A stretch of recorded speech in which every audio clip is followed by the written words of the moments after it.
My name is Malik Abbas Dabu. Welcome to UPfront. On UPfront, we sit down with those who make the news and ask them all the most critical questions and bring you answers. Our guest tonight is Australia's High Commissioner to Ghana, His Excellency Andrew Barnes.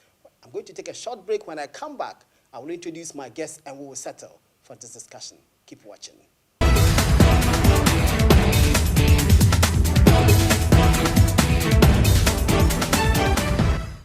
You are welcome back. We are watching UPfront, and tonight we have the Australia's High Commissioner to Ghana, His Excellency Andrew Barnes. His Excellency, you are welcome to UPfront. Thank you very much, Malik. It's good to be on the program. Thank you. Great. You have been in Ghana since June 2016, so you've spent 3 years, 3 months in Ghana.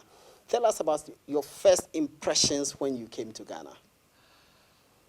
Well, I think it really is true Africa. I think that's one of the things that strike you when you arrive here from Australia, that, wow, you are here in Africa, and this is really what Africa is about. It's wonderful to be here. What was the most striking difference for you? Was it the weather, the people, both? Not so much the weather. Australia is a fairly hot and humid place, and the weather is fairly similar. I guess the people, there's a lot more people here than in Australia. Yeah. Australia is a continent the size of the United States, but with less people than Ghana, only 26 million people in Australia. And so we have a lot more empty space, and here you see a lot more people out on the streets, walking around, and mixing with the people here. It's a great feeling. They're always friendly, they always say hello, and you feel very much at home straight away, even if you do come from a European background.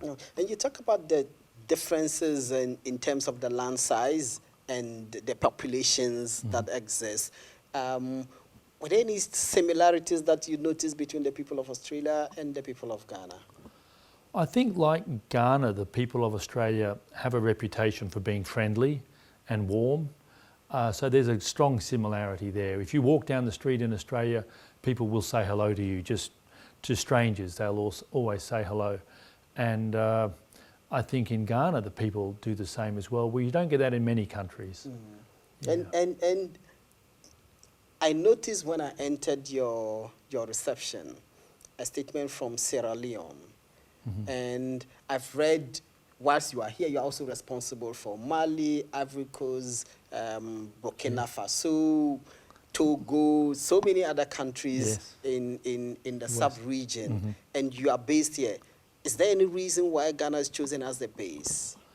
I think for historical reasons. Australia was one of the first countries to recognise Ghana on its independence in 1957, and we opened an embassy very quickly, and we've had a long presence here. We did close for some years in the middle period of your independence, but we've been here for a long while, and I think the stability of Ghana and the ease of living here is probably one of the main reasons why Ghana is chosen in West Africa as a place to have an embassy. And you just made reference to closing some time back and opening in 2004. Yep. I read an article written by a Ghanaian national living in Australia. He calls himself a long-term resident in Australia. And that article was an open letter addressed to you, and he was talking about relations between the two countries and the difficulties that have happened, the 1966 coup and the allegations of Australia playing a small part in that, and then re-establishing relations in 2004. How would you say the relationship has been between these two countries from 2004? Importance of looking after the environment, and through a number of small projects that we have done, we've also made contributions in that regard, and I can talk about that if you like. Is there anything, let's talk about those projects and how they can help in dealing with the challenges rather humongous challenges that we have with sanitation particularly. Well, first of all, we were the first embassy in Ghana to go solar. We have 330 solar panels on our roof, which provides the bulk of our electricity needs. So we are not taking off the Ghana electricity grid. We're primarily using our own generated power through a solar program, which we're very pleased and proud of. Sanitation, we have a small grants project, and we've done quite a number of projects building toilet facilities for schools.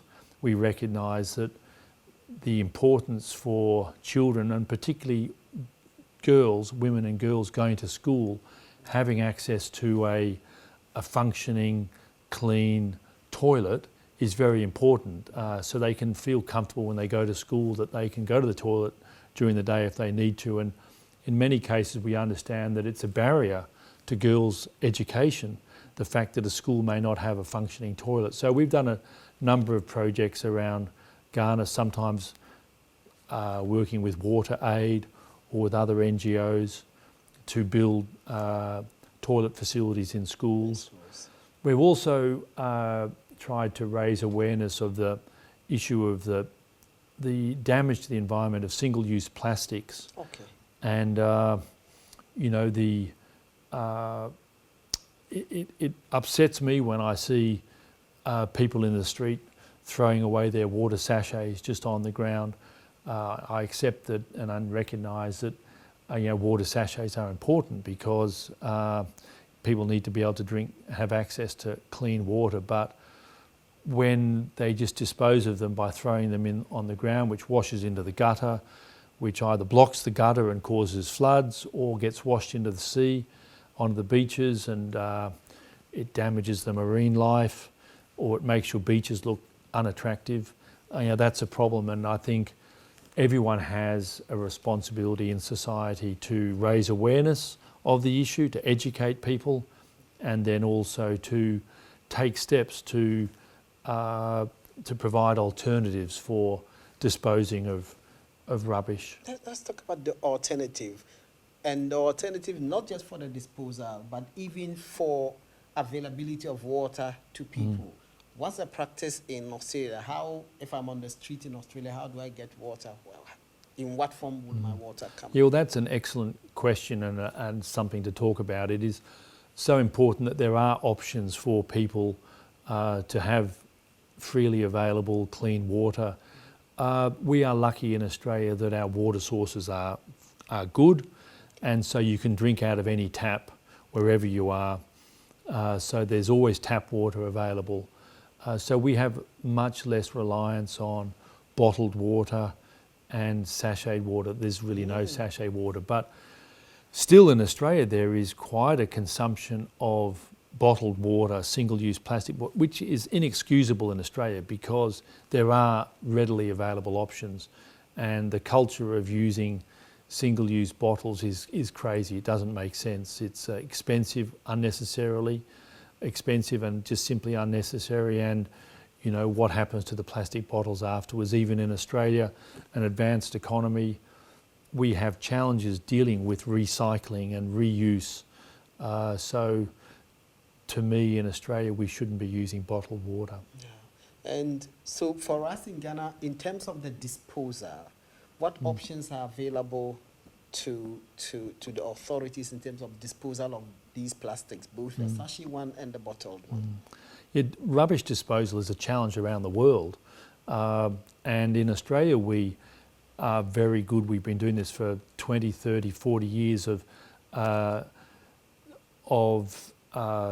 separating our rubbish. So our rubbish goes in one bin, and our recyclables, paper, cardboard, plastic, glass, goes in another bin.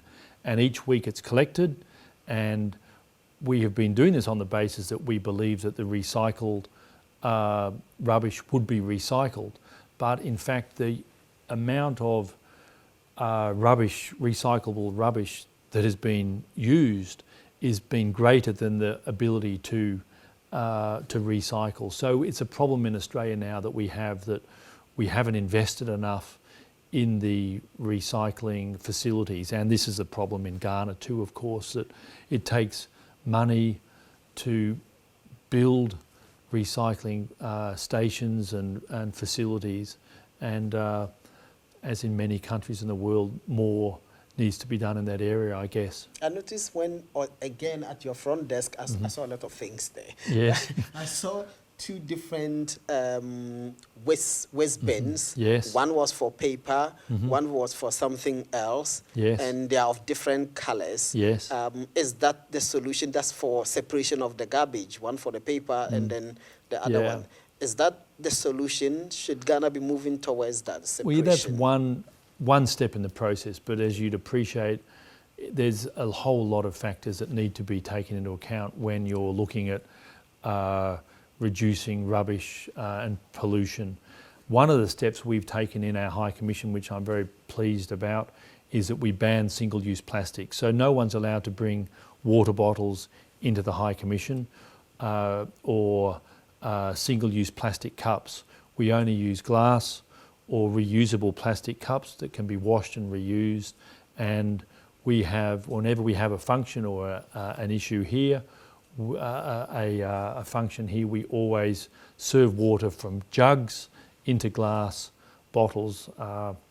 So we don't want to be contributing to the production and the use of single-use plastics. And in fact, we've spent quite a bit of money recently on buying water bottles, metal water bottles that can be reused. And we have a nice slogan on them that says, reducing single-use plastics, Australian High Commission, and we give them out to some schools when we go to. It's not going to solve the problem because, as I said, it's a multi-faceted problem, and the children have still got to fill up the water bottles, but at least they have a water bottle that they can have and reuse for a year or 2 or 3 years before it wears out. And so, I'd like to see some of the, and we've spoken to the hotels here, and some of the hotels now, after we have pushed them in conjunction with some of the other embassies here in Ghana. The Kempinski Hotel is one that now does not use plastic water bottles in the hotel because of our initiative in raising awareness, and using glass bottles that can be reused is important in that. So it all takes education, and it's all small steps, but it's all moving in the right direction, we hope. In some parts of Africa, for example, in Kenya, in other East African countries like Tanzania, there's a total ban on plastics. Yes. This year, we've had the Environment Minister, Professor Frimpong Boateng, say that it's a total ban is not practicable in Ghana. What's your own sense of the call for ban? Is the Kenyan solution the solution? Well, it's certainly not for me as a diplomat to tell the Ghanaian government what to do. I understand. I would just say that it can be done, and Kenya and Rwanda prove the case that there may be some transition challenges when you move away from reliance on plastic, but the ingenuity of the Ghanaian people will find solutions to using plastic. They can go back to using the native products, the banana leaves, or woven baskets instead of using plastic bags when they go shopping. So I think that bold steps are required by all governments in this. And if you look at the challenge, the problem in the world with plastics on the beaches, in the oceans, in the streets, in the gutters, in the rivers, bold steps are needed. And I think that all governments should take bold steps. They've done that in Rwanda, they've done that in Kenya, and those countries will be rewarded for it in the future. And as I say, the problems that come from the transition will be overcome quite quickly. The Ghanaians will be ingenious, they will find other solutions, and it will produce other industries, more employment, other jobs. And the lobby groups who have an interest in maintaining the plastics industry, they need to move on. They need to become more modern and more bold, and take more responsibility for what their products are leaving behind in this country. When I go shopping to any supermarket I go to, and they offer me a plastic bag, I say no, and I give the checkout people and then the manager a lecture about they should not be using plastic bags. You do I'm that quite in forthright, yes. Why not, I say, you've got to take bold steps. And I bring my own bags to the shops, and that's what people do in Australia. And if people did that, they would be building a new industry in Ghana of making bags from local products. And the way people go shopping at the supermarkets and they use 10 plastic bags, and the person puts every item in 1 or 2 plastic bags. It's crazy. It's not sustainable. It's not sustainable. My guest is Australia's High Commissioner to Ghana, His Excellency Andrew Barnes, and we are talking about a gamut of issues: plastics, big discussion, environment generally, mining, Australian companies doing mining in Ghana. I'm going to take a short break. When I come back from this break, we will continue with this discussion, and we will talk about His Excellency's love for music and his favorite musician in Ghana. You're watching Upfront. Keep watching.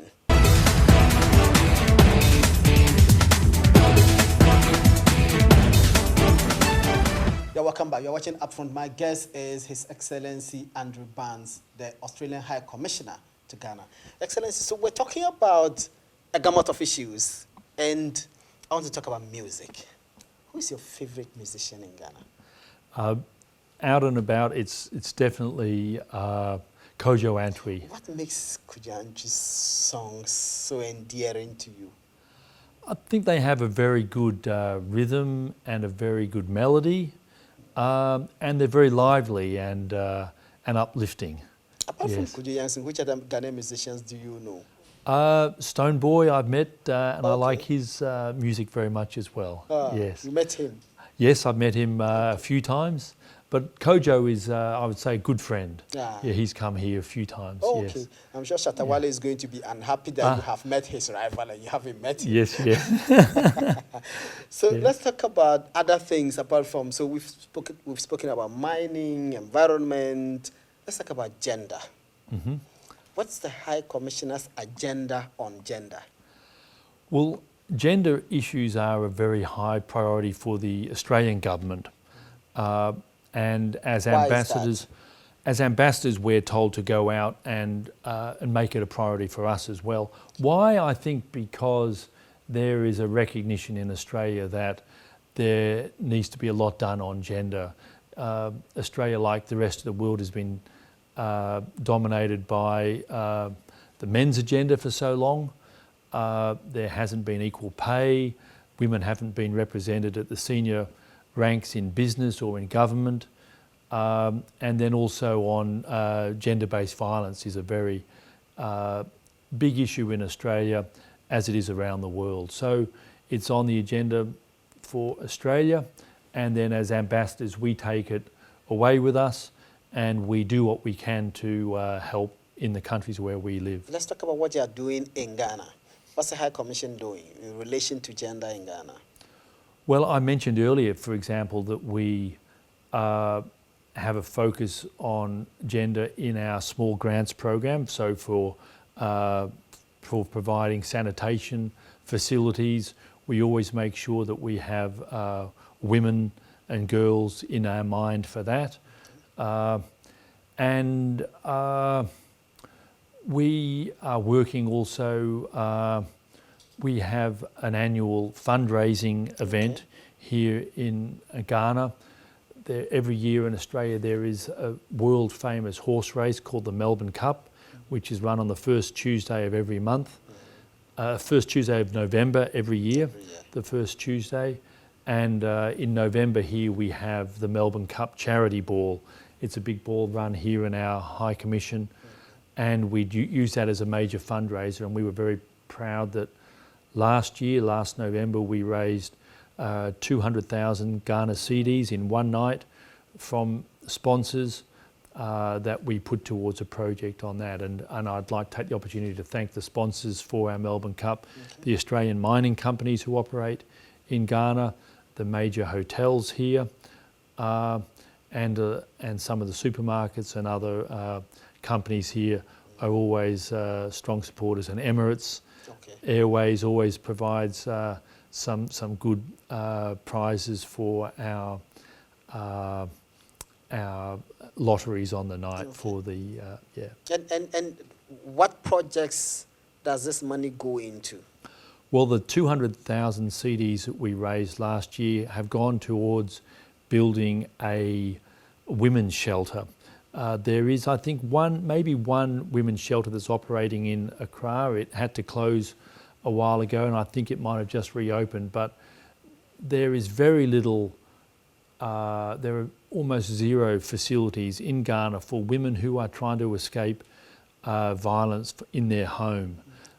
This is a huge issue around the world and in Ghana as well. And women who are trapped in a violent relationship at home need somewhere where they can go, where they can escape from a violent partner, a violent husband. And in Australia, we have many women's shelters where women can go and take refuge and escape their husbands. But here in Ghana, I think, as I said, there's one facility that is existing at the moment, but we were very pleased to be able to help in this project to establish the Pearl Safe Haven. So we raised 200,000 CDs. It started the project. We've had a lot of support from companies donating in kind, donating the building materials and pledging to help furnish the safe haven, but we still need to do more. We are working, trying to find more sponsors, more support so that the project can be finished. It will provide accommodation, emergency accommodation for 30 women. That's quite a lot, no? Yes, quite a lot. It's quite an ambitious project, but 30 beds, 30 accommodation for 30 women and their children is really a tip of the iceberg for what's needed in Ghana. And so it will be a good start, and we hope it will be a model for what can be done. It will provide, as I say, an escape for women to get away from their husbands.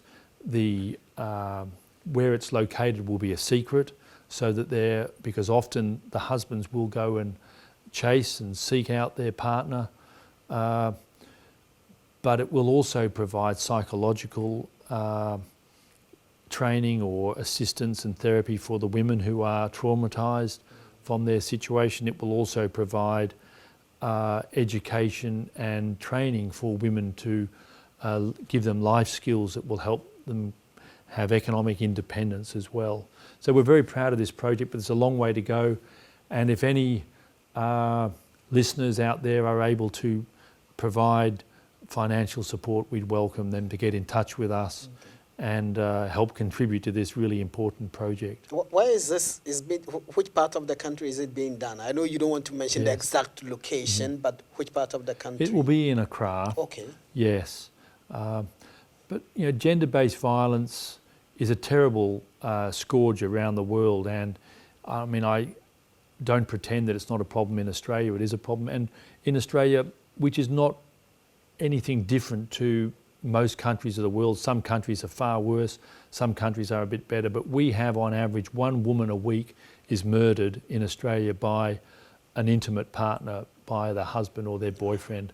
And as I say, some countries are worse, some are better. There's no reason to think that Ghana is much different to that. And for every 1 woman who's murdered, there must be dozens of women who are living in fear or being abused. So it's a problem that we need to talk about. We need to break down the stigma of it. It's not the woman's fault, it's the man's fault, and it's society's problem.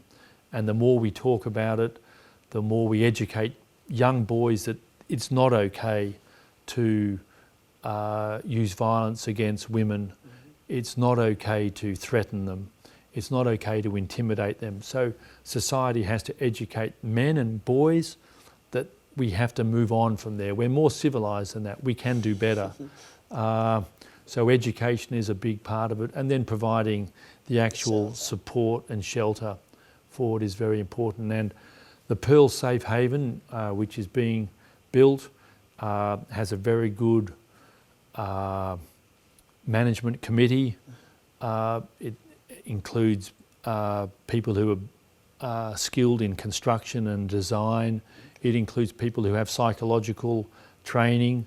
It includes educators who are looking at ways to provide, as I say, a livelihoods training for the women, and it includes women who are skilled in management as well. So we think it'll be a model, it'll be a great thing, and it will make a huge difference for 30 women at a time who can escape the horror of living in a violent domestic situation. And are these committee members selected in Ghana or in Australia or both? My wife is on the executive committee of it, but otherwise they're all local people. There's some lawyers who are looking at the legal aspects of managing a building and an institution like this. There are, as I say, builders. There's a doctor on the committee who's skilled in domestic violence as well. So, but it's a Ghanaian project, but just helped and facilitated by our High Commission and my wife. And we are confident that the management will have the time and the needed resources to be able to deliver on this. I think so, yes. There's a huge commitment by the committee to make the project a success. And this started when? Was it last year or this year? The construction started earlier this year. The construction started, but the funds came through from the project, from our charity board in November last year. So they've made a lot of progress already this year. Oh. And do we know what stage they are now? I think it's the first floor has been built already, the basement and the first floor, and I think there's 1 or 2 more floors to go. And you talked about the women and their children.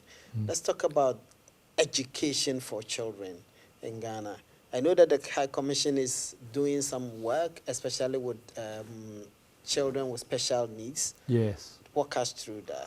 Yeah, we are currently working with the New Horizons Special School, which is nearby us, that does a fantastic job with helping children with special needs. We feel very strongly disabilities is also an issue that is a priority for the Australian government. So we're doing what we can here in Ghana in that area. And the New Horizons Special School is a fantastic institution. At the moment, currently in Ghana, the son of the founder of the school is visiting. He is a world-famous, world-class pianist, and he is. We're helping him put on some concerts, some charity benefit concerts, to raise money for the New Horizons School, and at the same time do some outreach and some education on classical music for children in Ghana. Why did you choose why did you choose the school with special needs and not any other school? Well, the New Horizons School is a school that we're familiar with. We've had a bit of a track record in that, and it's close to us, so we feel an affinity to it. But we've worked with other schools and institutions, and one that springs to mind is the Orthopaedic Training Centre in Niswam. That's an institution that a High Commission has had a long history with. Over many years, we've been funding projects to help them. They provide medical facilities for children with physical disabilities. They have a program helping to correct babies who are born with club feet, which, if corrected and addressed early in their lives, will make a huge difference for them as they grow older. It also builds prostheses for people who've had amputations, arms and legs. So they have a most amazing little factory that with quite a number of skilled Ghanaians who are actually building artificial limbs for children and adults who have lost limbs either through accidents or through injuries. And then the Orthopaedic Training Centre also has runs a 3-year diploma course, which they're hoping to turn into a world-class degree course for people who work with prostheses to help them fit them, train them, so that the people can re-enter the world walking proudly on their own feet again. And then there is also a facility there that looks after other disabled children.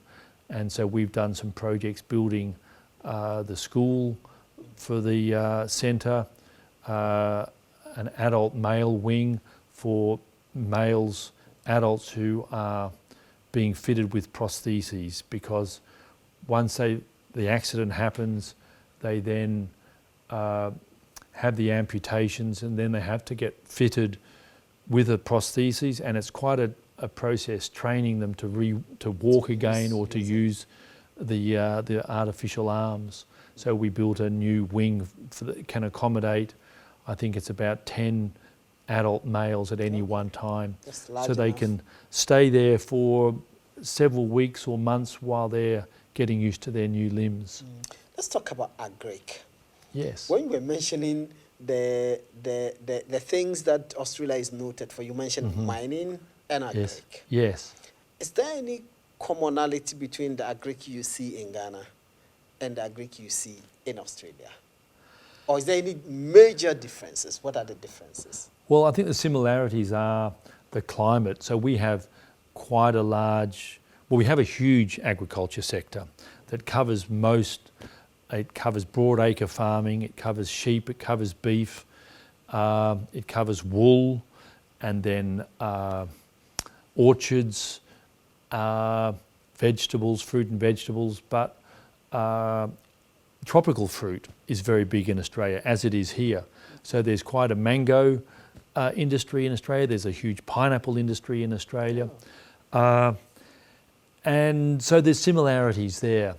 But I probably... And there's the fires. Yes, we have droughts and we have fires. And we have yes, bushfires. That's right. Yes, and that's a problem. We have a problem like a lot of parts of the world with changing climate, and the droughts are becoming more difficult in Australia, more prolonged, more severe, and then we have floods as well. So it's a challenge for us, agriculture, but I think we do it very, very well, and we have some of the most advanced agriculture in the world, both in terms of scale and quality. Okay.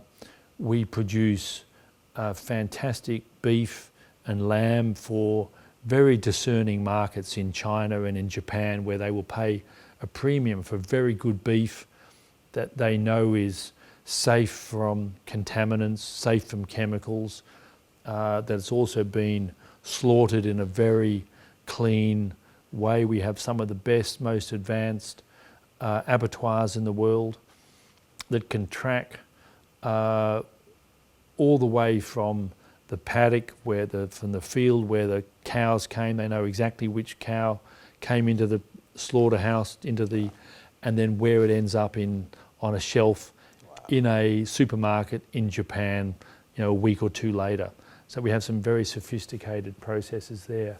But the scale of the agriculture is probably a big difference in Ghana than Ghana. Your agriculture is dominated by small-scale farmers. You have some good large-scale examples, but you need to do more, I think, in that. There's a lot more that can be, your agriculture, you have huge potential there. And I think one of the challenges you have is land tenure, and to try and expand the small-scale farms into medium or large-scale can be a challenge, because who owns the land and who you have to get permission from is a problem, as I understand, in Ghana. Okay, so in terms of agric, apart from the things that you just mentioned, are there any things that Ghana can learn in terms of agric? Is there any partnership in terms of agric, transfer of knowledge of some sorts that exists between the two countries? I think probably learning about how to run a large-scale farm is important. To compete internationally, globally, now in agriculture, things need to be done on a large scale to get the economies of scale. And So I think Ghana could learn from Australia in terms of that, but I think some of the first fundamental problems in that are land tenure, who owns the land and how you can get access to broadacre farming is an issue that Ghana has to grapple with firstly. The other issue with agriculture in Ghana that many people complain about is rain-fed agriculture, because a lot of the farming is so heavily reliant on rains. And when the rains don't come or they don't come in good time, and usually the farmer is unable to control those factors. Yes. How is it in Australia? Do you rely on the rains or you do irrigation? It's a bit of both, yes. But I think that Ghana is well placed there because your rainfall is higher than Australia, and it is, despite climate change, it's more reliable, I think. And so Australia is very successful and it's one of the mainstays of our economy, agriculture, but we manage it despite not having a lot of rain. We can grow wheat, we can manage sheep and other agriculture products with minimal rain. So it can be done. We do use irrigation quite a lot, and I think there's ample water around for the water to be harvested here in Ghana and to be turned into or used for irrigation. Okay. Is agriculture profitable? It's highly profitable in Australia.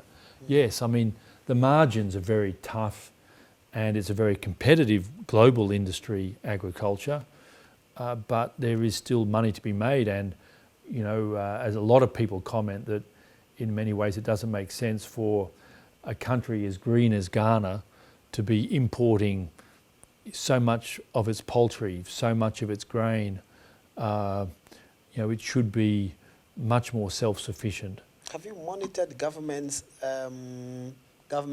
agricultural policy? We know the government has launched planting for food and jobs, rearing for food and jobs, and for transport and all of that. Yeah. Would you say these are progressive steps in terms of agricultural production? Well, yeah, I would give the government of Ghana a lot of credit for its efforts to improve its agriculture production and its agriculture sector. Subsidies generally have to be administered very carefully in whichever sector or by whatever government, because they are open to corruption and they also distort the market.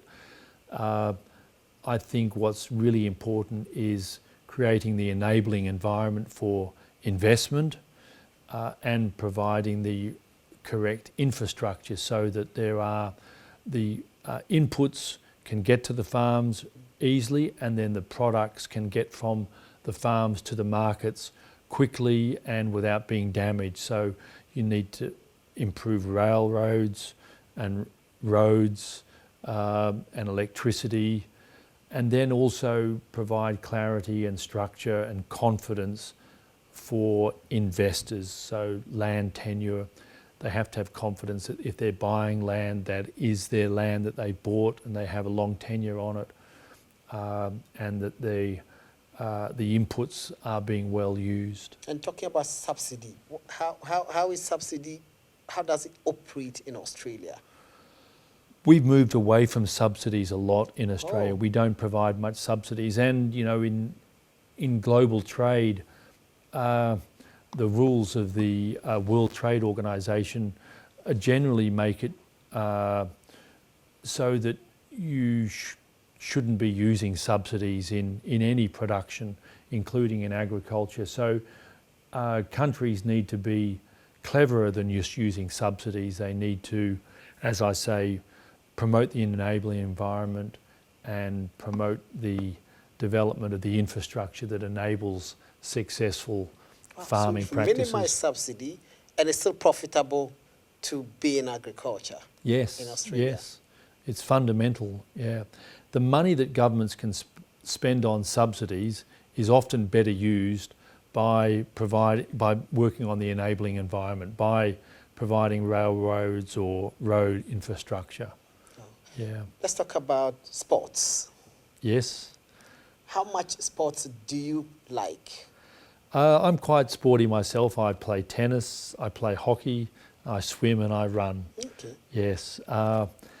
In Australia we have soccer, football is very popular, but we have our own football. We have Australian rules football, which not many people know about around the world, but Australians are very passionate about. It's a halfway between soccer and rugby perhaps, but it's a very fast and dynamic game. It's good. But personally I play hockey and I've been involved with the Ghana Hockey Association here. We have sponsored the last few years the Ghana Hockey Association's annual schools hockey competition, which is held every June. It's a great initiative that's helping to promote hockey in schools. I think back in the old days here in Ghana, hockey was much more popular in schools, and it's dropped off. And I think that, like in a lot of countries, soccer is becoming all-consuming, and other sports don't get much of a chance. And I think that's a pity. I think that hockey, just taking one example, hockey is a great example of an exciting sport that children and people can play. And so we've brought over a lot of equipment from Ghana. We had the support of some Australian mining companies and Australian miners. Geodrill is a company that's run by an Australian here. They provided the transport for the shipping container that brought over a huge amount of hockey equipment for that we were able to donate when the schools hockey tournament was on in June. And we've also had support from Ausdrill, the Australian mining company that also sponsors the Australian hockey men's and women's hockey teams, which I don't know whether your viewers know, but Australia is one of the top 2 or 3 of course, hockey Australia is noted teams. for hockey. Yep. That's true.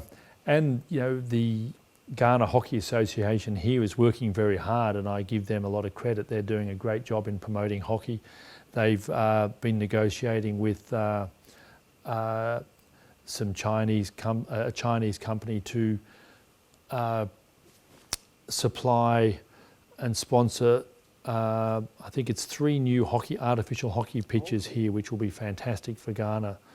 So hopefully we'll be seeing them rolled out by the end of the year here, which would be wonderful.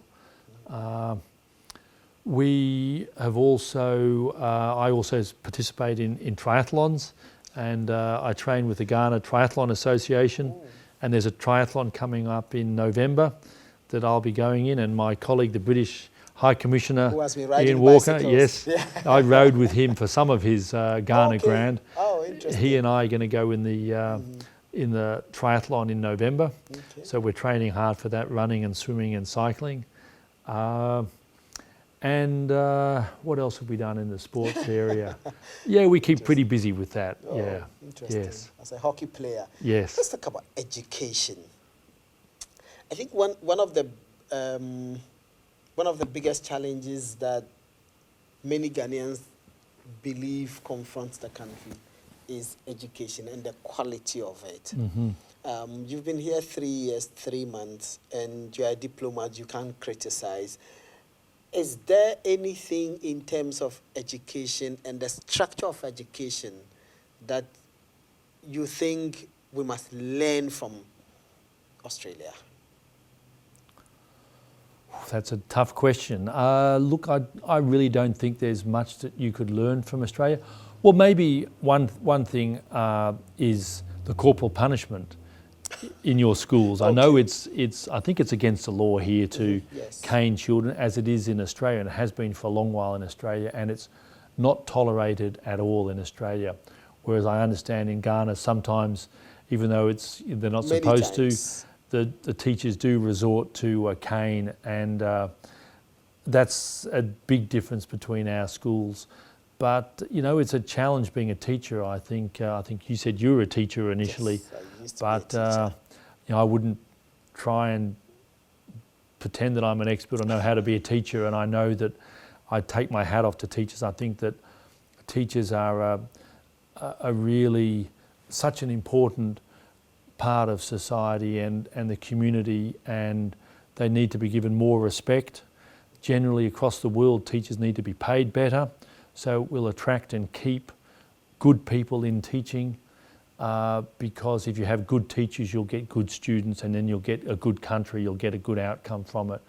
So I think that everywhere around the world, teachers need to be given more respect and support from parents and from governments, and that, you know, it's difficult for teachers, I appreciate, to try and discipline a class if you can't use a cane, and there's no easy answer for that. And but I think that ways need to be explored to teach that violence is never a good option, and that you don't, in the same way that between countries disputes and problems shouldn't be resolved through violence and through wars, and in a home, a domestic situation, problems and quarrels shouldn't be solved by violence, in the same way that children need to be taught that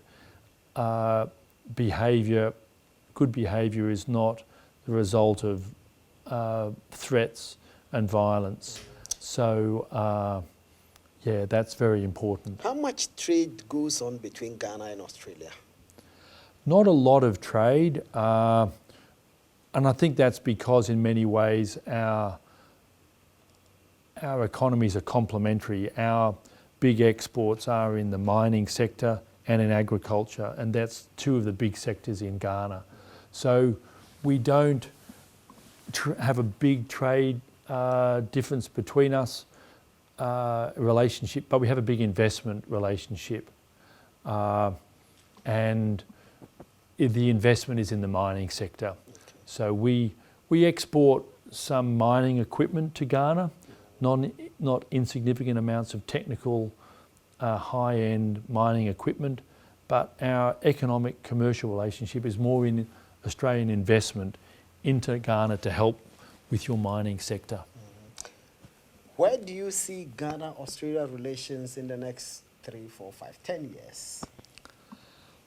I think that the relationship will obviously grow and improve, but it will be mainly because of the growth in people-to-people relationships. You know, we have an active diaspora of Ghanaians in Australia who, they are a great source of commercial enterprise between the two countries. They will often lead the trade back and forward. They will often lead the investment from Australia to Ghana. And so I'm confident that there will be growing people-to-people links. And particularly in the education sector, Australian education is amongst the best in the world, high school and universities. And I think more and more Ghanaians will look towards Australia as a place to go and study. The alumni who come back here talk highly of their experience in Australia, the friendliness of the Australian people, the quality of the education, the livability of our cities. When worldwide studies are done about which are the most livable cities in the world, 3 out of the 10 are always Australian cities. Melbourne, Adelaide, and often Perth or Sydney. It's a very nice experience to go and live and study in Australia. We have an education roadshow coming to Ghana next month that is being organised by Austrade, our trade development partner, and there's going to be 20 Australian universities coming here, and they'll be putting on an exhibition at the Mervynpik Hotel that will provide an opportunity for Ghanaians to come and look and learn about what the opportunities are for studying in Australia. And if you're self-funded, I understand and appreciate that the university tuition fees are not cheap, but you have the advantage that you can work, you can find a part-time job for 20 hours a week, and we have relatively low unemployment in Australia. And so for a student who goes to study in Australia, they can do their studies, but then they can also work part-time for 20 hours a week and earn quite a bit of money that will help offset the costs of studying in Australia. And then at the end of their education, when they've completed their degree, they're allowed to work for 2 years in Australia, which is significant. They get great work experience and they get great money before they have to come back to Ghana. Can't go without talking about your ties. Is that made in Ghana? Yes, it is. Whenever my wife or my daughters who live here go to a tailor, to a dressmaker to get a dress made, I always get them to make me some ties with the offcuts, and I wear these very proudly. And I was in Australia just recently, and I wore these Ghanaian ties, and they were often commented on. So these are made in Ghana with Ghana cloth. You are never left out when the ladies sew their dress. Yes, Your that's right. Excellency, thank you. Thank you very much. Thank you very much. Lovely to talk to you. That's the Australian High Commissioner to Ghana. He has been my guest. He is His Excellency Andrew Barnes. My name is Malik Abbas Dabu. God willing, we'll bring you another exciting discussion on UPfront. Until then, bye-bye.